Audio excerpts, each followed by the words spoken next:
Hello everyone, it's Hexes here with another video.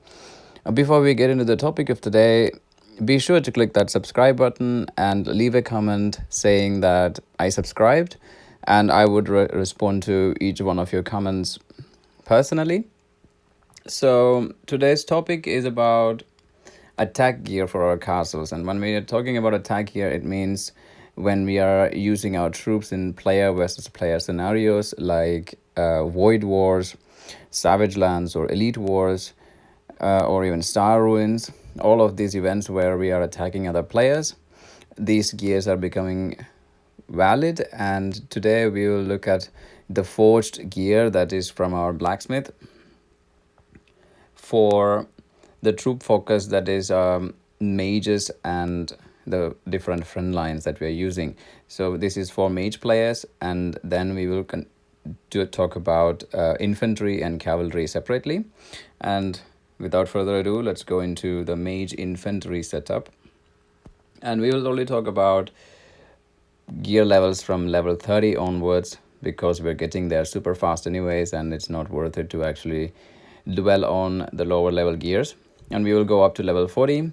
Why already going up to level 40 when most of us are not even level 40? It's because time is the most valuable resource in the game, and the earlier we can plan out the gear that we are aiming for, then we can already start preparing ourselves to get the materials that we require. For example, you can set them up in the workshop like I'm doing right now, making the material that you require immediately or that is lower in amount. And then also sometimes when we are opening our material boxes, you can see that some of our materials are not dropping as much as we want them to. So these ones we can actually aim to make in the workshop particularly or preferably, and then continue planning our gear settings. So first of all, for mage infantry players, the weapon in Blacksmith, it's the holy crossbow for level 30. And why? Because it's having 2 times the mage attack and the army size limit and recruitment speed up as additional bonuses that we can have. And the gold level gear is giving us 19% of mage attack, and that's really good for mage players. Also, when we are talking about gear, the thing to actually focus on is attack percentages for your backline troops like mages here, and the HP and defense for your front line, so that they stay longer. This is the main idea behind what kind of gear to choose when we are looking at them. So for level 30, it's the holy crossbow weapon, and then when we go into level 35, again, same thing, mage attack, army size limit. And for level 40 gear, it's the dragon shard staff with, again, mage attack and army size limit. It's pretty straightforward here, that we don't have any confusion what to choose from. Then we go into the helmet. Level 30 gear is for the crown of praise.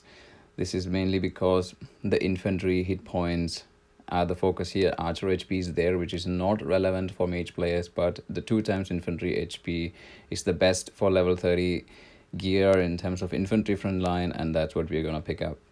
Then when we go into level 35, it's the Dominator Mask. Again, same settings, just higher percentages of HP and march speed. And finally, for level 40 gear, it would be the Dragon Tooth Crown. Again, the same setup, no changes at all. It's pretty straightforward here as well. Now for belt. Here for level 30, it's the Sacred Belt that we will choose, with infantry attack and mage attack being there, with some additional building speed and research speed, which are quite useful when you go into level 35 or up to level 35 gear. Although by the time we are waiting for Azerite to accumulate, we are anyways getting more and more speeds to that we can use, so the building speeds become less relevant anyways eventually. And then when we go into level 35 gear, it's Eternity Belt, and here onwards there are some nicer additions to the stats that we're getting, like the angel limit, for example. We're already having the mage attack and infantry attack for our focus troops, and then the extra angel limit to improve the number of angels that you can recruit. This is also quite nice in my opinion. And then The next one again, Sage Belt level 40. It has the same stats as before and research speed as well here. Same thing. That will be the belt for the attack gear, which you can forge from your blacksmith. Now when you look at the armor, this is where it gets a little bit tricky on what to choose. For example, at level 30, it's simple Templar armor with 2 times infantry defense, some extra recruitment speed up and march speeds. This is pretty simple that we can choose the level 30 gear from. However, when we go higher for level 35, for example, the infantry defense percentage is there. However, there's only one of it. And then there is the mage HP. The hit points for backline troops is not really that important. And then the angel defense. It's quite nice to have angel defense. However, that's only when you're at just such a high level where your angel technology is high enough to be useful in all the attacks that you're sending. And usually many people don't really send angels in events or attacks where you can possibly lose them. And so angel defense becomes relevant only for those events where they are no loss events, for example, if you are not able to replace them as fast as some people can. So this is again the same problem when you go into the level 40 gear. Here again the same situation. Gold Dragon armor is the one that you could use for your Mage Infantry focus, and then an extra angel defense is there, replacing the infantry defense that is at Templar armor. So technically you could choose between them. Like you can have, right, in my opinion, I would say you should definitely have Templar armor at level 30 for that extra infantry defense where you're using more infantry as front line and not sending angels or not at all. And then have an extra set of gear for the Titan armor and then the Gold Dragon armor at level 40 in order to be able to use angels as well. So this would mean that you need to plan your material production and gaining materials, hitting monsters and everything in a way that you can afford to get different sets of gear to be able to use in different scenarios. So Templar armor, definitely gold level gear, and then work on the Titan armor level 35 and Gold Dragon armor level 40 when you finally reach that point, so that you can have 2 different sets of gear for different scenarios. Then when you go into the accessory, level 30 is the Holy Blessing. Same thing again with mage attack and infantry attack, just like the belt. And then there is some building and research speed available. Level 35 is the Chaos Bracelet. Infantry HP is coming here. In my opinion, that's actually quite much better compared to this infantry attack, because infantry attack is not going to do so much damage when you're attacking alone, for example. Instead, when you can have additional HP for your infantry, and not to mention just replacing that research speed with the angel HP here is also quite a good boost, because research speed at one point, your college research is getting finished and you're actually maxing everything out, and it's not useful for you anymore in the long run. So Chaos Bracelet level 35, and then finally the Dragon Tooth Necklace. Same setting, except for the fact that the building speed is replaced by recruitment speed up, which is actually quite good, because when you're actually getting tier 13 troops and everything, they take much longer to recruit, and getting an extra recruitment speed up on a gear like this, which is also your attack gear, meaning you don't have to create extra gear for recruitment speeds, for example, is also quite advantageous to have that. And all of this attack gear, you should aim to get them all to orange quality, because that's the maximum possible boost you can give your castle and your troops, no matter how much you need to invest. Highly recommended to make them all orange quality. And finally, when you look at the boots, it's again here there needs to be compromises to be made, because it's not exactly how we would like them to be. For example, the sacred boots, if you look at it, you just have one stat there that is good for your focused troops, like archer HP is not needed for mage players.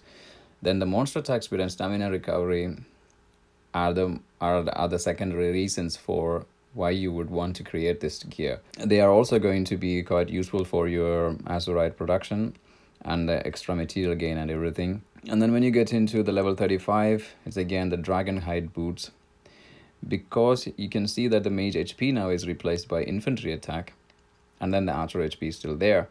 But again, the monster attack speed and stamina recovery are there, which are the reasons why you would want to create this gear instead of the other one, which is basically anyways giving mage HP but more cavalry oriented, which we will talk about it in a bit. And then when you look at the last one, the Dragonborn Leg Guard, it has everything we need actually. Infantry attack is there, and the mage HP, and the monster attack speed is replaced by archer HP, which is okay. Like, we don't really need monster attack speed, we can actually have it somewhere else. And the stamina recovery stays, so that's the one to choose anyways for ourselves. And that concludes our gear choices for infantry mage players. Now let's take a look at what kind of changes that we can have when you're picking cavalry as your front line. Directly going into weapon, we already know that there is no change there because the cavalry stats are not coming into play there.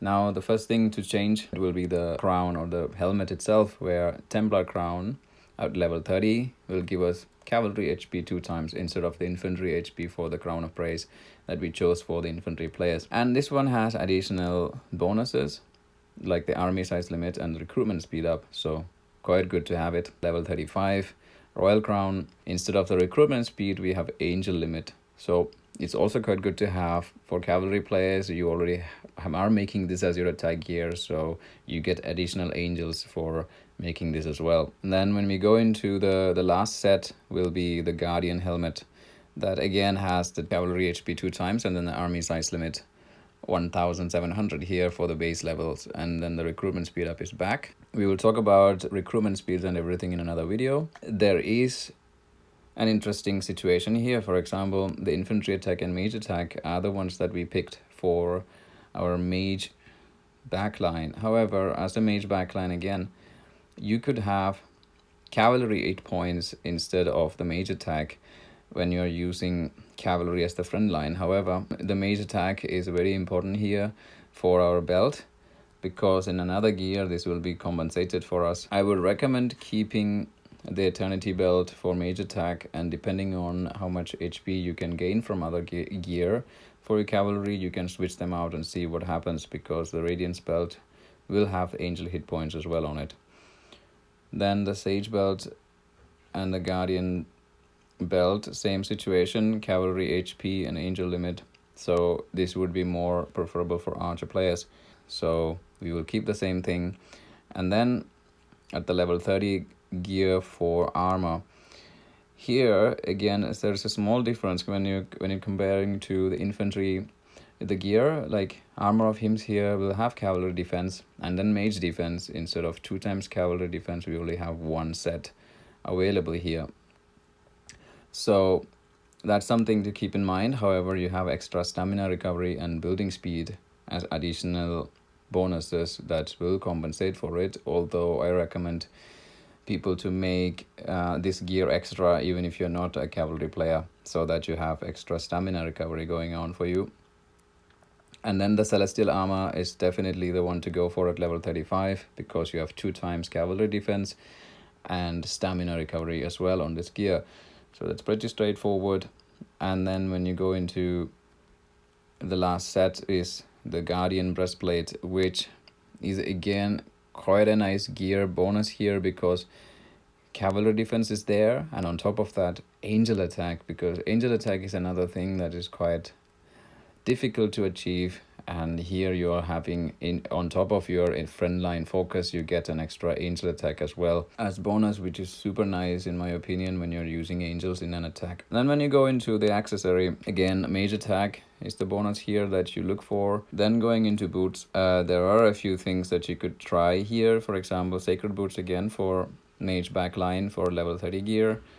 And then when you go into level 35, you have cavalry hit points coming up for monarch boots level 35. That's definitely the option to go for, but still create the dragon hide boots for that extra stamina recovery that you can switch out when you're not attacking. Then finally the guardian boots. So that's the set of gear that you need for attacking other castles that you can forge from your blacksmith. Hope you all learned something new and had fun. If you enjoyed the video, click that like button as well, and see you all in another video. Goodbye guys.